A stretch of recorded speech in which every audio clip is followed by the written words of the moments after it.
En otro hecho de violencia contra un menor, la niña Fátima, de 13 años de edad, sigue hospitalizada y su estado de salud es delicado. Luego de que el viernes fue lanzada desde el segundo piso de un edificio de la secundaria en la que estudia, ubicada en la alcaldía Iztapalapa. Presuntamente, Fátima fue arrojada por una compañera de clases que la acosaba y se burlaba de ella por ser fan del pop coreano. El padre de Fátima asegura que ya había reportado esta situación ante las autoridades de la escuela, sin embargo, no hicieron nada. También acusa que desde el viernes que Fátima fue internada, ningún representante del plantel se ha puesto en contacto con la familia del estudiante. La vida de Fátima no está en riesgo, sin embargo, presenta una fractura de pelvis que podría afectar su movilidad de manera permanente. Sobre este caso, la Embajada de Corea en México emitió un mensaje en el que escribió: Nos sumamos al rechazo por las agresiones, acoso y bullying escolar que sufrió la niña Fátima por sus preferencias por el K-pop. Este caso ha generado una ola de indignación no solo por el acoso que sufrió la niña, sino por la indiferencia de las autoridades educativas.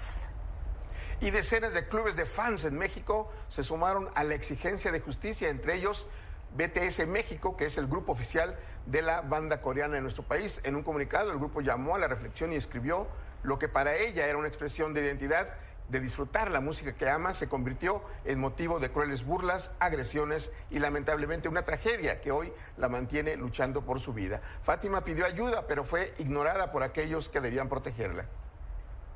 La agresión que sufrió Fátima no es un hecho aislado. Según datos de la Encuesta Nacional sobre Discriminación 2022 publicada por el INEGI, de las casi 12 millones de personas de entre 12 y 17 años que asistían a la escuela en México ese año, 28% dijo haber sido víctima de acoso escolar. Esto sumaría aproximadamente 3 millones de estudiantes adolescentes que han sido víctimas de esta forma de violencia solapada la mayor de las veces por las autoridades. Reiteramos, no son cifras frías. Estos datos representan personas cuyas vidas podrían estar en riesgo, pues el acoso escolar no es un juego.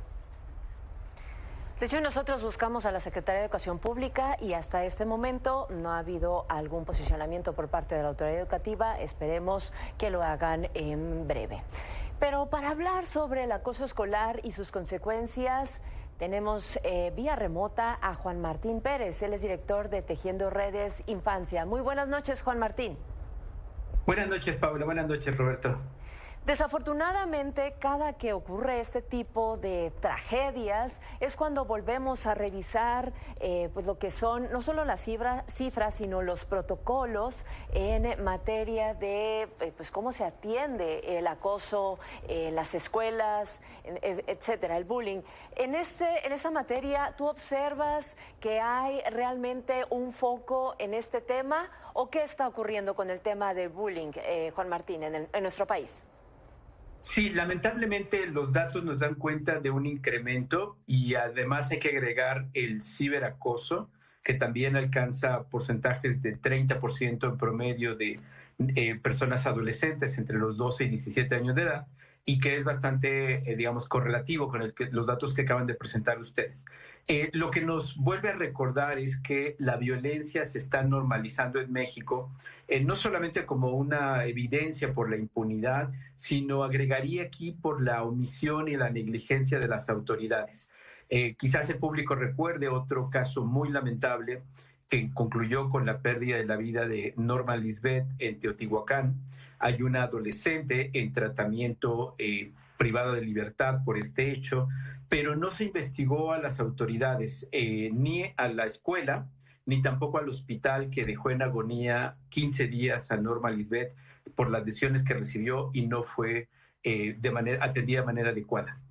No tenemos más información que lo que las redes sociales están manejando en este caso y vuelve a repetirse el patrón.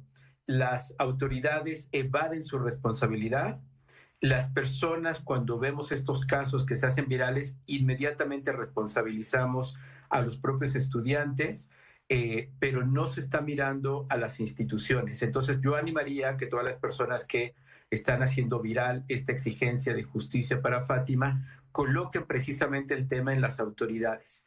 No sirve en absoluto pedir que detengan, que privan de la libertad a estudiantes. Por supuesto que tendrán que responder aquellos y aquellas que estén vinculados a este hecho tan lamentable y grave, pero ayuda más colocar esta responsabilidad legal que existe además en la Ley General de Educación, en la Ley General de Derechos de Niños y Niñas, específicamente en el artículo 59 de esta última, que obliga a las autoridades educativas a prevenir, a atender y, por supuesto, dar respuesta a los casos de acoso escolar, algo que no sucede.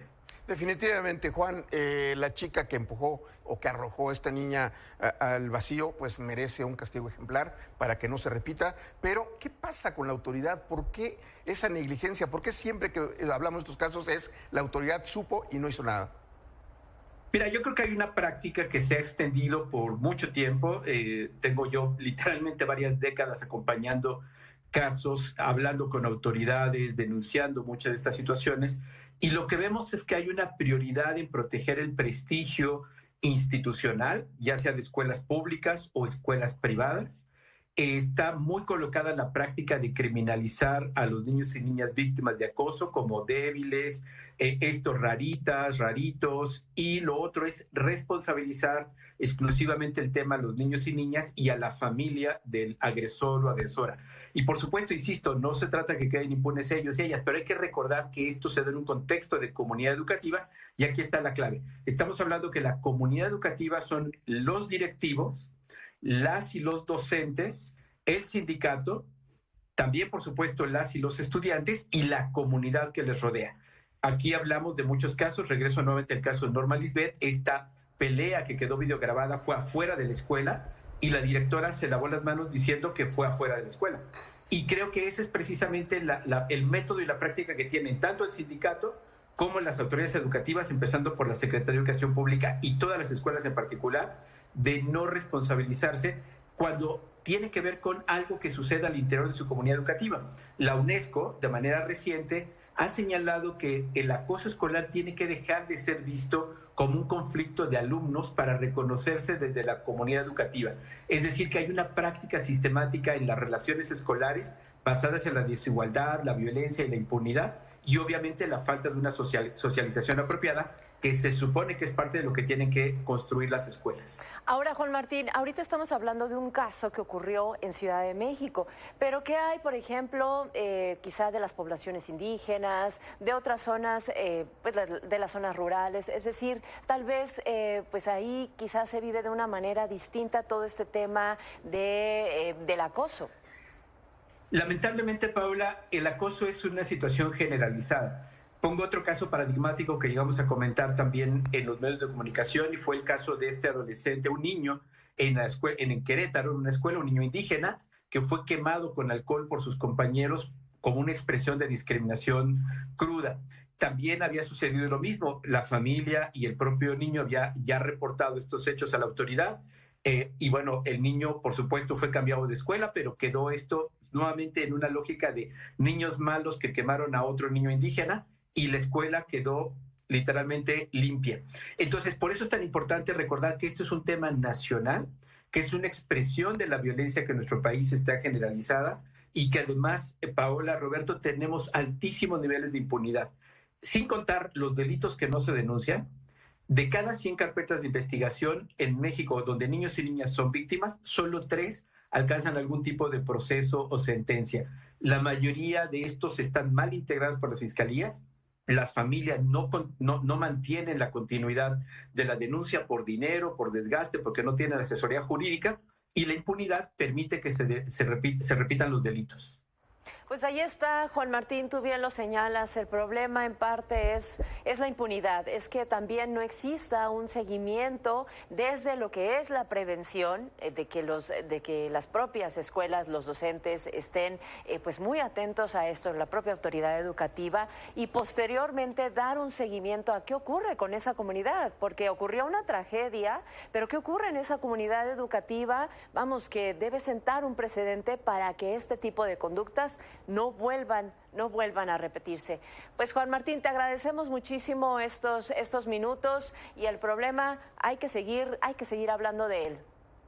Sin duda, muchísimas gracias. Invito al público a que hablen con sus hijos e hijas. Ahí hay mucho que podemos hacer y exigir a las autoridades, que es a quien les corresponde. Muchísimas gracias por el espacio. Totalmente. Gracias, Juan Martín. Muy buenas noches. Buenas noches.